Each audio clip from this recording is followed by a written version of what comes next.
Testosterona, la hormona sexual masculina más importante. El hombre controlado por la testosterona es, según dicen, arriesgado y egoísta. Los científicos más destacados de toda Europa se preguntan, ¿es la testosterona realmente tan mala como su reputación?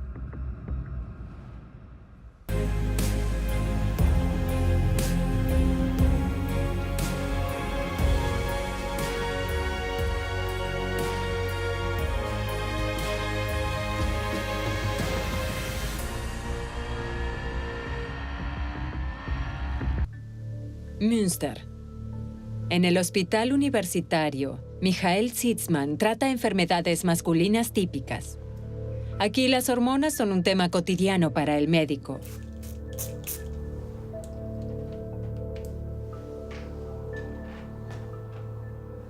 La testosterona es responsable de muchos aspectos visibles en el cuerpo, por ejemplo, del patrón del cabello masculino y del crecimiento de la barba, por supuesto de los músculos, pero también del estado de ánimo.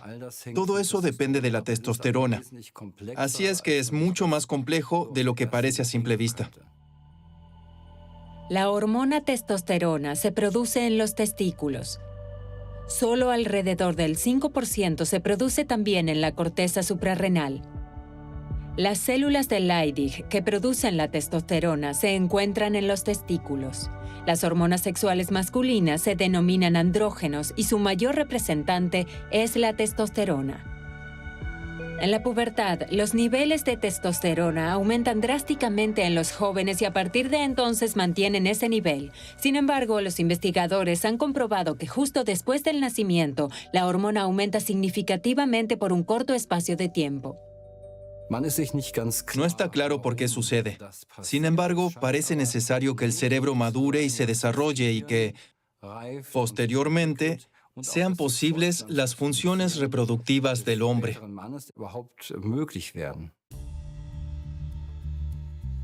Christian Wolff vive en Heilbronn. A los 20 años descubrió que tenía muy poca testosterona. Su cerebro no producía las sustancias necesarias para la hormona. La causa no estaba clara. Por mucho tiempo, Wolff ignoraba la causa de sus síntomas.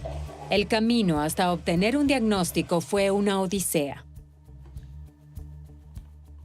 Fue un proceso lento hasta que lo noté en su totalidad. No es que un día te das cuenta de lo que sucede, sino que te vas sintiendo cada vez peor. No tienes ganas de nada, estás aletargado. En ese momento incluso no te das cuenta de que no tienes líbido, sino que notas un proceso regresivo, que falta algo, porque no lo tienes, no lo sabes identificar. Y sí, en un momento me diagnosticaron depresión y tuve claro que algo pasaba. Como Christian Wolff estudiaba medicina en ese entonces y también como culturista se ocupaba intensamente del metabolismo de su cuerpo, testosterona no era una palabra extraña para él. Entonces se buscaron las causas porque en realidad todo estaba bien, en la familia, los amigos, en la universidad. Todo estaba bien y entonces tuve la idea de hacer la prueba de déficit de testosterona, de los valores de testosterona, y así se descubrió que estaba casi en cero, y cero era demasiado poco.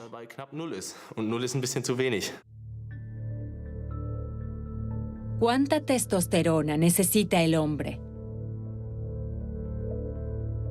En promedio, un hombre tiene al menos de 8 a 12 nanómoles por litro para no tener síntomas de déficit de testosterona, pero también depende un poco de la genética.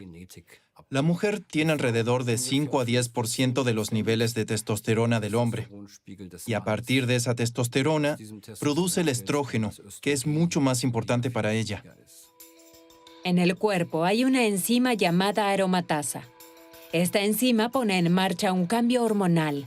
La testosterona masculina se convierte en un estrógeno femenino. La testosterona es la hormona original. Testosterona cero. Para sentirse bien física y mentalmente, Wolff tiene que acelerar el proceso. Sabía que tenía que recurrir a la terapia de reemplazo hormonal, Después de descartar los demás factores, vitamina D, déficit de zinc, todo estaba descartado. La terapia de reemplazo hormonal plantea riesgos debido a que la administración externa reprime la producción de esperma. Eso puede causar esterilidad.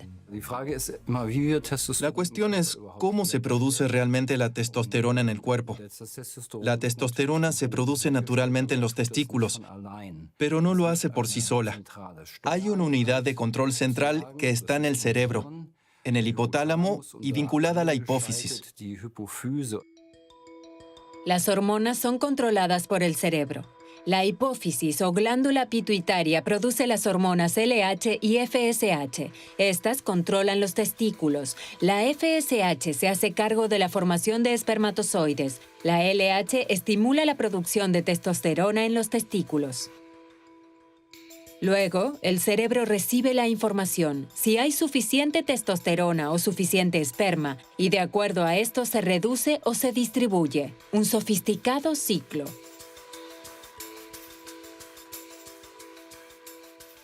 Si se administra testosterona, se suprimen las hormonas de la glándula pituitaria, que también son responsables de la formación de espermatozoides. La testosterona actúa como una píldora anticonceptiva para hombres. Suprime la formación de espermatozoides. Si el hombre quiere tener hijos y tiene déficit de testosterona, hay que proceder de otra forma.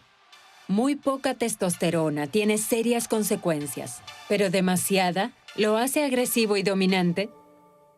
Lyon. En el Centro Nacional de Investigación Científica, Jean-Claude Dreher ha estudiado durante mucho tiempo la influencia de la testosterona en el comportamiento humano. Para él, la evidencia de si existe una conexión entre la agresividad y la testosterona en el hombre todavía no está probada. El papel de la testosterona en los seres humanos es, en esencia, poco claro. Hasta la actualidad, solo hay evidencias indirectas. Por ejemplo, en los presos. Cuanto más grave fue el crimen, más altos son los niveles de testosterona. En un estudio, pudimos demostrar que la agresividad aumenta después de una inyección de testosterona. Pero no solo eso. La testosterona también mejora el comportamiento social. O sea, no solo estimula la agresividad.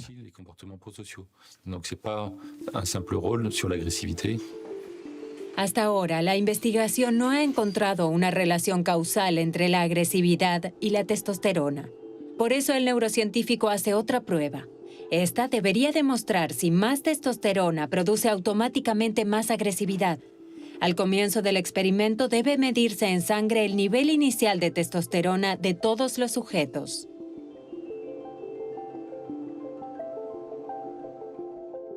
La testosterona es una hormona pequeña y lipídica, de forma que atraviesa fácilmente la barrera hematoencefálica. Y por eso se puede medir en todos los demás fluidos del cuerpo. Por ejemplo, en la saliva, en la orina o en la sangre.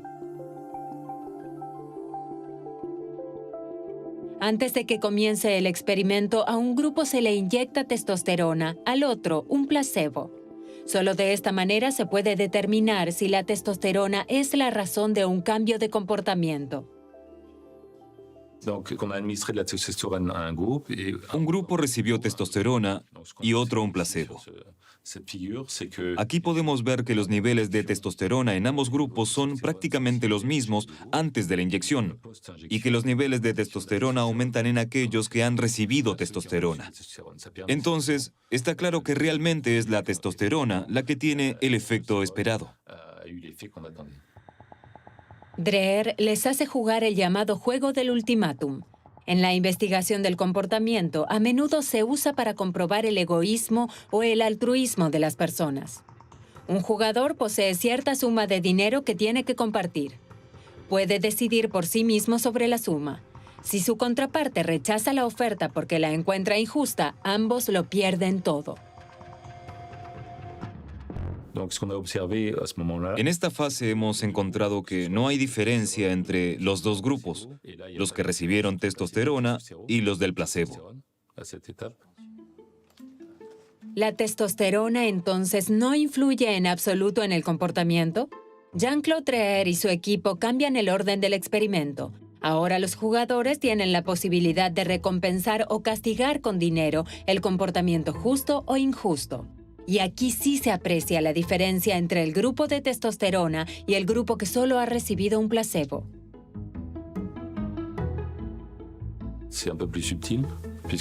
Esto es un poco más sutil porque solo sucede en esta segunda fase.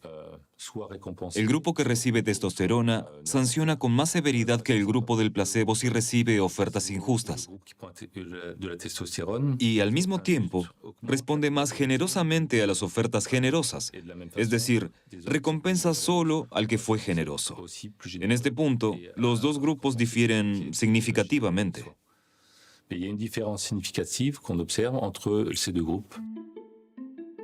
¿La testosterona lo hace generoso? Hasta ahora no se había esperado esta asociación, pero no es tan simple. Detrás de ello hay una intención inconsciente.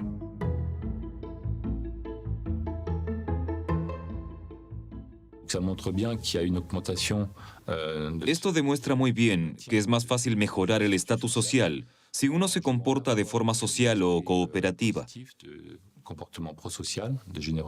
Así que la testosterona juega un papel más complejo como hormona social. No influye solo en la agresividad, sino que también hace más generoso. En sus estudios actuales, Dreher busca más pruebas para su hipótesis. Para ello, investiga también las actividades en el cerebro.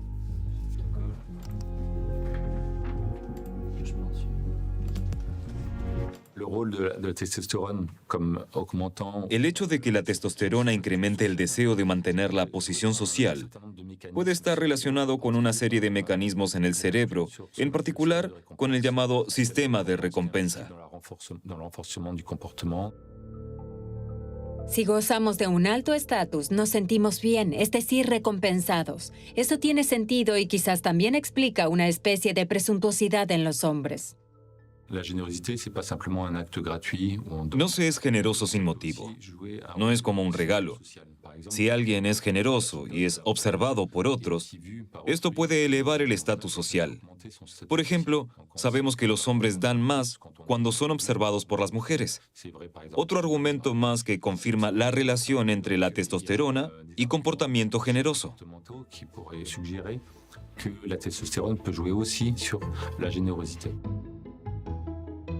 O sea, que la testosterona no es solo agresividad.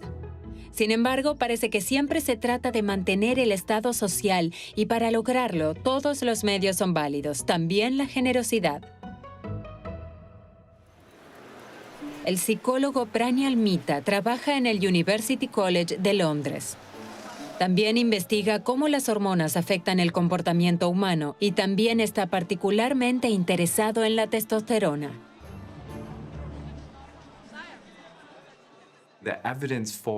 El mito de que la testosterona está directamente relacionada con características masculinas como la agresividad no se ha confirmado. Muchos de nuestros resultados sugieren que la testosterona tiene que ver poco o nada con el comportamiento agresivo en los seres humanos, tampoco en los hombres. Al mismo tiempo, la investigación está tratando de descubrir cómo la testosterona puede incluso estar relacionada con el impulso de ayudar o con el comportamiento social.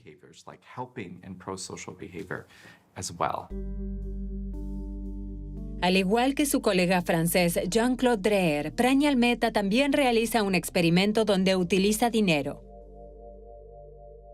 De esa forma podemos analizar dos aspectos. Se trata de la confianza y de cómo respondo a la confianza.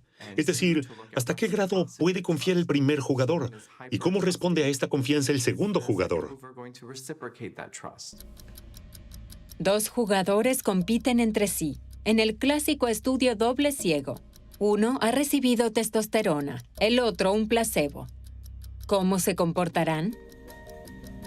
El jugador con testosterona puede usar su dinero para que su oponente obtenga ganancias. ¿Pero le devolverá a este parte de sus ganancias? ¿O se lo quedará todo él mismo? ¿Se puede confiar en él?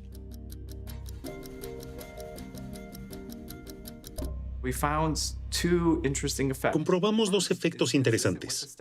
El primero se corresponde con el cliché que equipara la testosterona con la competencia y la amenaza de los demás. Es decir, no confiar en los demás, comportarse con egoísmo. En este caso, quiero quedarme con el dinero.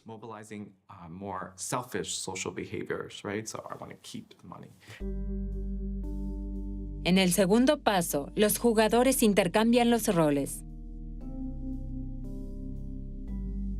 Y resulta que el hombre con testosterona comparte su ganancia todas las veces. Demuestra ser especialmente digno de confianza.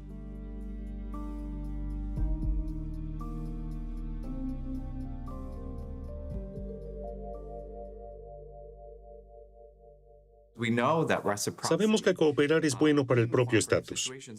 Hemos encontrado que la testosterona aumenta el reconocimiento mutuo y suponemos que, en un entorno de confianza, el prestigio y la acción social aportan un mejor estatus. Así que, en tales situaciones, la testosterona puede reforzar el comportamiento social. Pranial Mita también confirma que el papel de la testosterona en el comportamiento es más complejo de lo que se pensaba anteriormente. La testosterona incluso fortalece el compañerismo. Pero este comportamiento no es de ninguna manera desinteresado.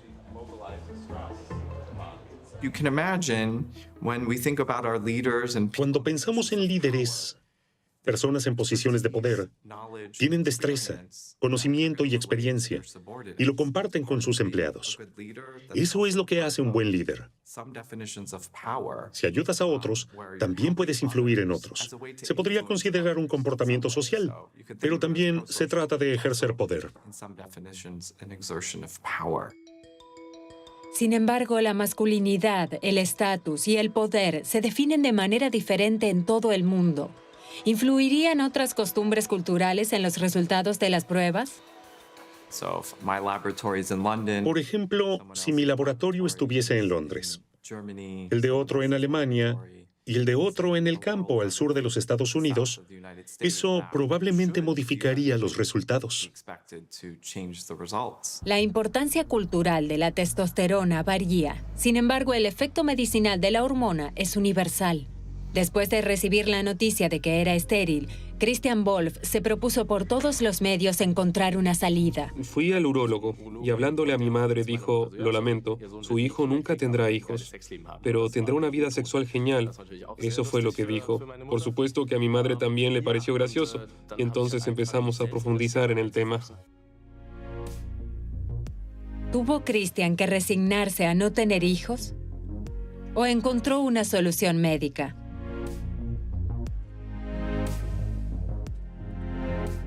Si un hombre desea tener hijos y al mismo tiempo tiene déficit de testosterona, podemos trabajar muy bien con la administración de gonadotropinas, que sería la terapia adecuada en el caso de querer tener hijos con déficit de testosterona. Esto se sabe desde hace años o décadas. Las gonadotropinas son las hormonas LH y FSH que el cerebro envía a los testículos para que las células produzcan testosterona y esperma.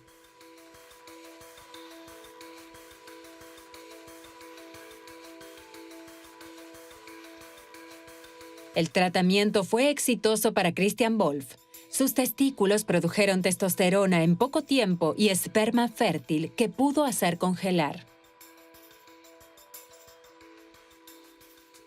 Si en ese entonces hubiese confiado en los médicos y hubiese dicho, bueno, es así, mi vida habría sido diferente. Ahora sé que podré tener hijos. Oliver Schultheis enseña psicología en la Universidad de Erlangen. Él también investiga la influencia de la testosterona en el comportamiento. Sin embargo, la base de su investigación es el crecimiento óseo.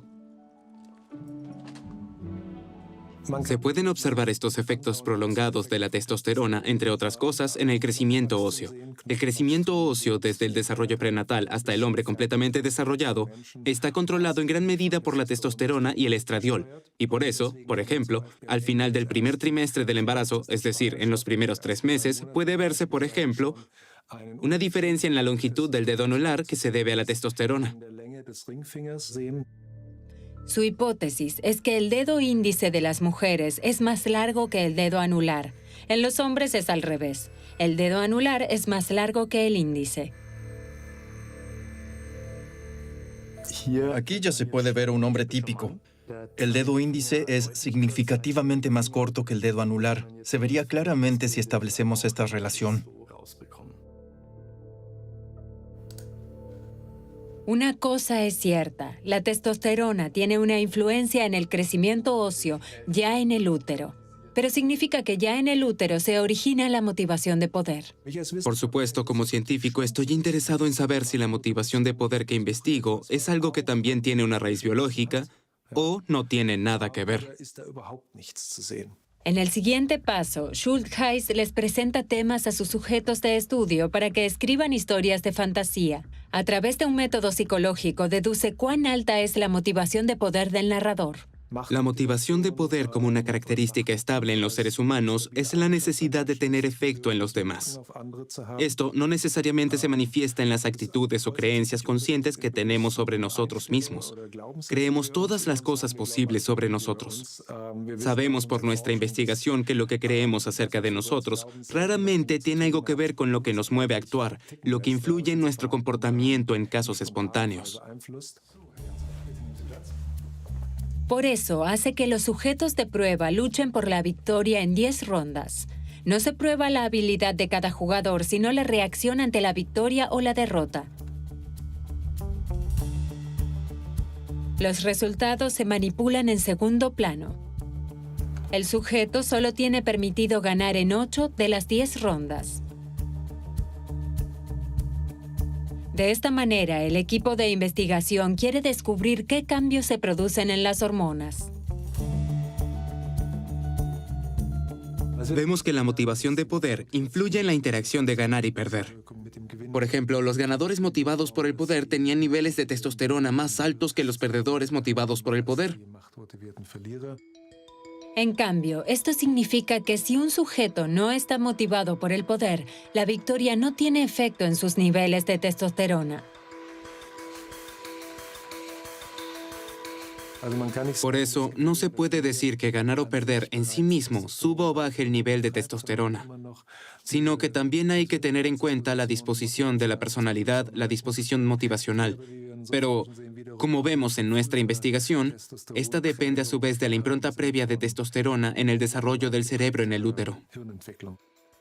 ¿Es esto realmente tan sencillo? La testosterona en el útero determina la longitud del dedo masculino y, por lo tanto, ¿el hombre motivado por el poder libera más testosterona?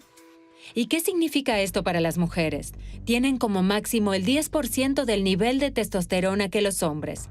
¿Es por tanto la pretensión de poder de las mujeres inevitablemente inferior? También tenemos indicios de que, en las mujeres, una proporción mayor de la longitud del dedo femenino está más relacionada con la motivación de poder, de forma que todo es más complejo. Esto aún se sigue investigando, todavía hay mucho que averiguar. Poco se sabe sobre las mujeres y su relación con el poder. Sin embargo, cada vez se sabe más sobre la principal hormona femenina, el estrógeno, también gracias a una creciente participación de mujeres en la investigación. Todos se han centrado en los hombres durante los últimos 100 años. Las hormonas sexuales femeninas fueron ampliamente ignoradas, especialmente en términos de estatus y liderazgo. Aquí sigue habiendo un gran vacío en la investigación. Cambridge. Aquí el psicólogo Simon Baron Cohen estudia las diferencias entre mujeres y hombres. Está convencido de que ambos sexos se diferencian fundamentalmente desde una edad temprana en la forma de pensar y de sentir. Examinamos las diferencias en el pensamiento masculino y femenino. En una de las pruebas, hay que encontrar lo más rápido posible una forma específica que se oculta en un dibujo. Los hombres, por lo general, son más rápidos cuando se trata de resolver este tipo de tareas y encontrar un patrón oculto. En un proyecto excepcional, el científico ha supervisado de forma continua el desarrollo de niños y adolescentes. Empezando por el embrión.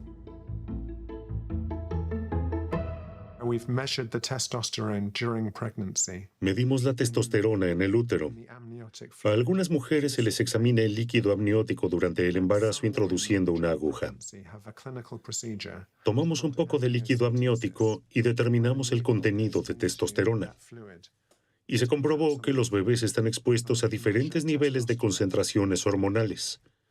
Los niños tienen una dosis de testosterona más alta que las niñas.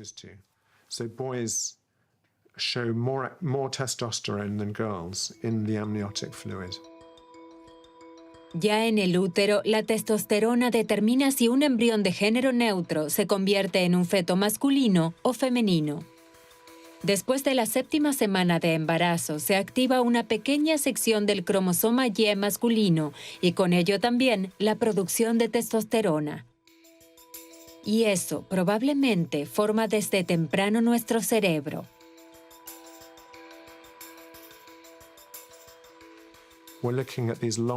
Estamos interesados en los efectos a largo plazo de las hormonas. Para ello, examinamos el comportamiento. Suponemos que las hormonas afectan de forma diferente el desarrollo del cerebro masculino y femenino, respectivamente, porque el feto está expuesto a diferentes niveles de concentraciones de hormonas. Inmediatamente después del nacimiento, Baron Cohen confrontó a los bebés a diferentes imágenes, formas abstractas y rostros. Descubrimos que cuanto más alta era la testosterona antes del nacimiento, menos contacto visual tiene el niño de 1 año. Eso fue una sorpresa para nosotros, porque se supone que el contacto visual depende de factores sociales. Pero en realidad está relacionado con la testosterona prenatal. Los niños fueron examinados nuevamente a la edad de 2 años. De nuevo, los investigadores se sorprendieron por los resultados y una vez más la testosterona juega un papel. Las niñas no solo buscan más contacto visual, sino que también hablan mucho mejor. Ellas hablan antes y su lenguaje se desarrolla más rápido. No sabemos por qué. ¿Por qué el lenguaje se desarrolla mejor en las niñas? Pero ahora podemos atribuirlo a la testosterona prenatal. Hemos encontrado que los niños con un nivel de testosterona más alto antes del nacimiento tienen un vocabulario más reducido.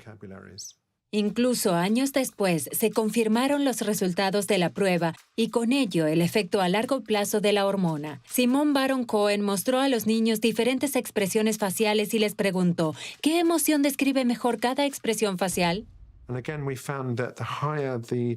Nuevamente encontramos que cuanto más altos son los niveles de testosterona antes del nacimiento, más problemas tienen los niños con esta prueba de empatía. Otra sorpresa más porque, aunque han pasado 8 años, el efecto de la testosterona todavía es evidente. En resumen, las niñas son más rápidas en el desarrollo del lenguaje y las habilidades sociales. Los niños las superan en las habilidades analíticas. Al parecer, las hormonas no solo influyen en el desarrollo social, como la capacidad para reconocer expresiones faciales o establecer contacto visual, sino también las habilidades no sociales, como reconocer patrones o partes en un gran todo. Un poco como este cubo de aquí, donde hay que reconocer el patrón muy rápidamente. Los niños tienen más capacidad de abstracción y menos empatía, y su capacidad lingüística se desarrolla en forma notablemente más lenta. El científico de Cambridge incluso relaciona el autismo con los niveles de testosterona. Observamos atentamente la relación entre el sexo y el autismo, porque el autismo se da con más frecuencia en los niños. Queríamos saber por qué es así. Y podría ser que la testosterona prenatal sea una de las causas. La investigación sobre la testosterona y el autismo todavía está en sus inicios. Incluso los genetistas confirmaron recientemente una conexión. Aún no se ha resuelto la cuestión de en qué medida la testosterona define el cerebro embrionario como masculino o femenino. El cerebro no está determinado. Por así decirlo, en nuestra potencialidad y en nuestras posibilidades, los efectos hormonales nos empujan un poco en una u otra dirección hasta el desarrollo inicial del cerebro. Pero una gran parte del desarrollo está significativamente relacionado con la interacción del humano recién nacido. Los seres humanos en crecimiento interactúan con su entorno y su entorno social. También para Pranial Mita se trata de una cuestión crucial. ¿Qué define nuestro comportamiento? ¿Los genes o la influencia social? Observamos ambos lados, cómo las hormonas afectan el comportamiento de dominación y el estatus, pero también cómo a la inversa, el estatus social y el entorno influyen en las hormonas. Una especie de circuito de retroalimentación. Mita también quería saber cómo nos percibimos a nosotros mismos y qué impacto tiene esto en nuestras decisiones. ¿Nos evaluamos a nosotros mismos como dominantes o no dominantes?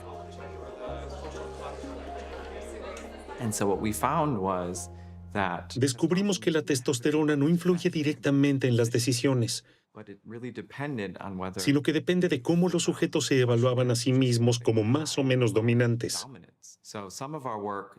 Según nuestros hallazgos, las hormonas influyen en nuestro comportamiento competitivo. Curiosamente, y en contra del mito sobre la testosterona, esta también cumple un papel en la forma en que las personas se ven a sí mismas y en su personalidad.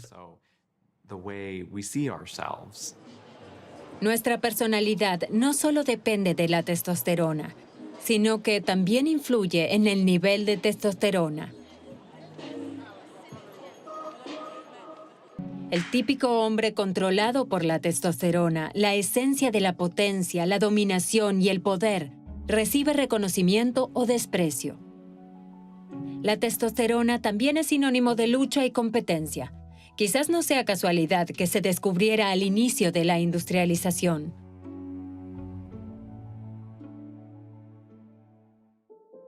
En 1889, en un arriesgado experimento, el médico Charles Edward Brown-Séquard se inyectó un líquido extraído de los testículos de animales. Tras 10 inyecciones de hormonas, el hombre de 72 años sintió que había mejorado su forma física y mental. No es de extrañar que de pronto muchos estuvieran interesados en esta sustancia. Desde entonces, la testosterona ha sido equiparada a la masculinidad, la fuerza y la eterna juventud. Y la publicidad encontró una nueva víctima, el hombre que envejece. Se desarrolló toda una industria alrededor de la testosterona como la sustancia de la eterna juventud, siguiendo el ejemplo de Brown-Séquard. Los médicos, las empresas farmacéuticas y las farmacias hacen buenos negocios con esto. Desde 2007, las ventas de suplementos de testosterona han aumentado a más del doble. Cada vez más a menudo, los hombres mayores con síntomas de fatiga y decaimiento entran al consultorio de Michael Sitzman preocupados por el descenso en sus niveles de testosterona.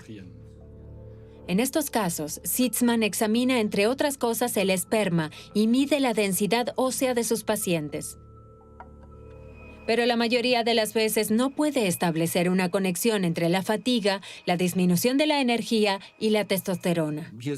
Aquí vemos más de 10.000 varones que van desde niños pequeños hasta hombres de 90 años y sus niveles de testosterona. Y vemos aquí que mientras los niños son muy pequeños, tienen niveles muy bajos de testosterona. Cuando entran en la pubertad, entonces los niveles son altos y luego permanecen en ese mismo nivel, incluso hasta la vejez. Una de las enfermedades a menudo se debe a una causa banal. En la mayoría de los casos, es el sobrepeso lo que hace que se produzca menos testosterona. Por supuesto, con la edad aumenta el sobrepeso, pero también puede ocurrir en hombres jóvenes. El vientre masculino, estamos hablando de la grasa visceral, contiene muchas sustancias que no son buenas para la salud. Esto lleva a la resistencia a la insulina, a la presión arterial alta, pero también puede disminuir los niveles de testosterona. Existen diferencias entre la grasa subcutánea, una reserva de energía directamente debajo de la piel, y la llamada grasa visceral. Esta grasa más profunda convierte la testosterona en estrógeno. Más tejido graso significa menos testosterona y por lo tanto menos tejido muscular, la llamada barriga masculina.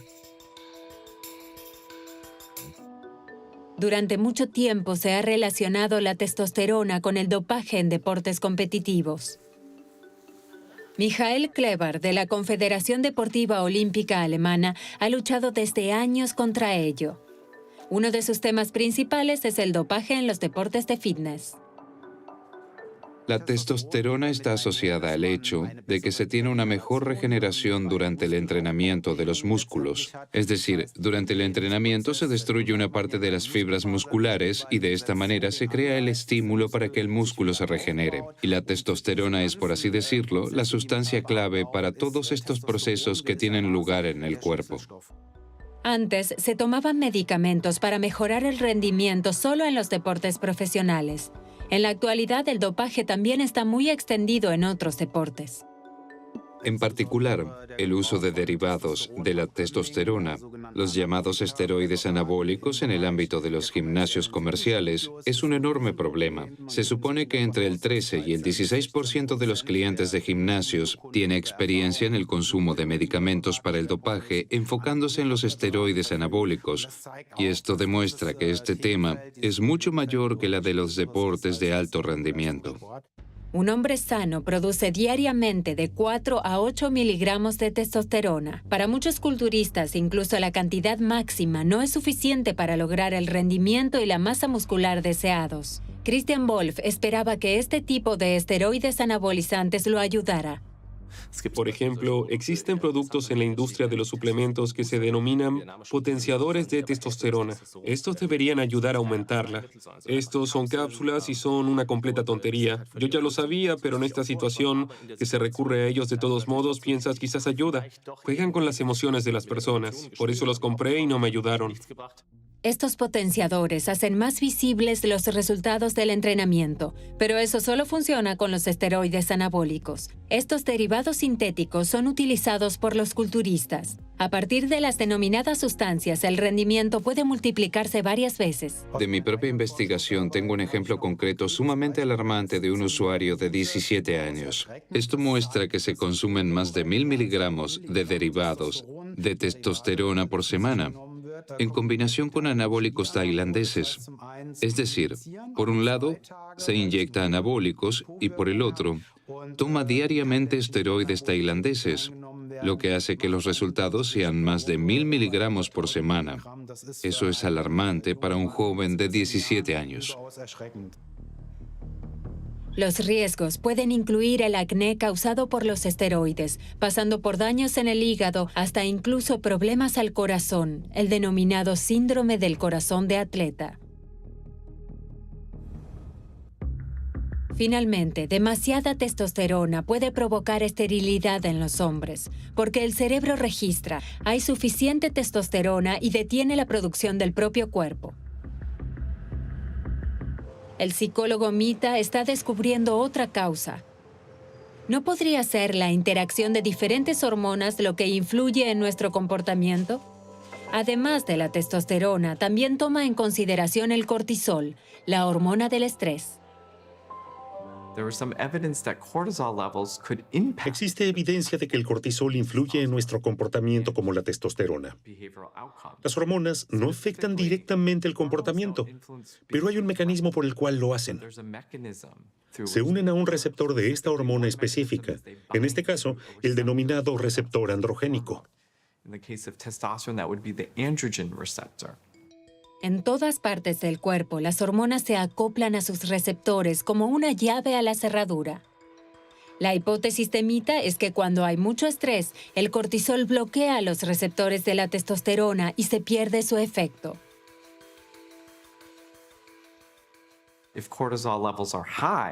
Si los niveles de cortisol son altos, puede limitar el efecto de la testosterona en nuestro comportamiento, probablemente por procesos moleculares en las células que luego bloquean el receptor. Por eso, hemos desarrollado la denominada hipótesis de la hormona dual. El efecto del cortisol en la testosterona se prueba con un juego de roles. Un jugador le dice al otro lo que hay que hacer. En esta prueba se analiza el comportamiento del líder y cambia dependiendo de si está estresado o no.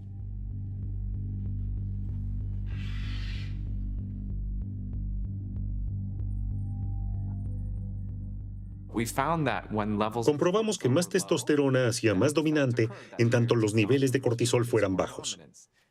Pero si el nivel de cortisol era alto, el efecto desaparecía.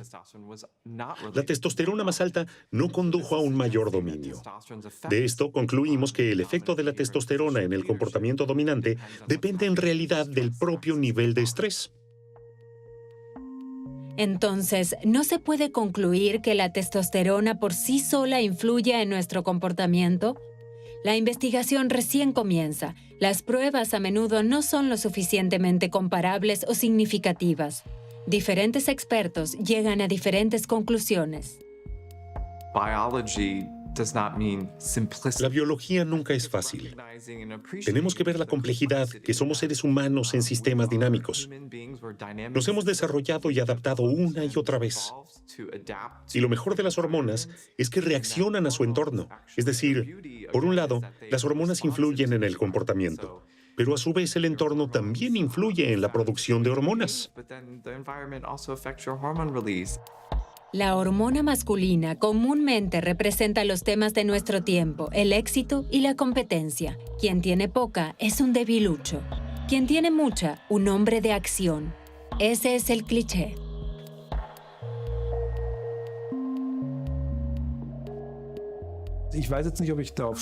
Ahora, no sé si se debería estar orgulloso de tener mucha o poca testosterona.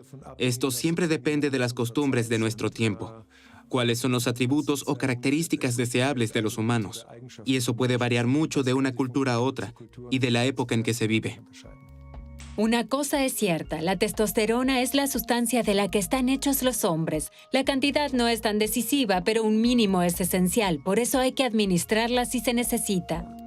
Desde entonces me siento mucho mejor. En 2 semanas la depresión desapareció y también todo lo demás. Y ya no estoy aletargado. Y desde entonces todo ha mejorado. De hecho, afirmaría que uno se tranquiliza al no estar tan confundido e infeliz. La simple ecuación de que la testosterona es equivalente a la agresividad, al poder, no es exacta. Las investigaciones actuales han demostrado que el efecto depende siempre del respectivo entorno cultural y social.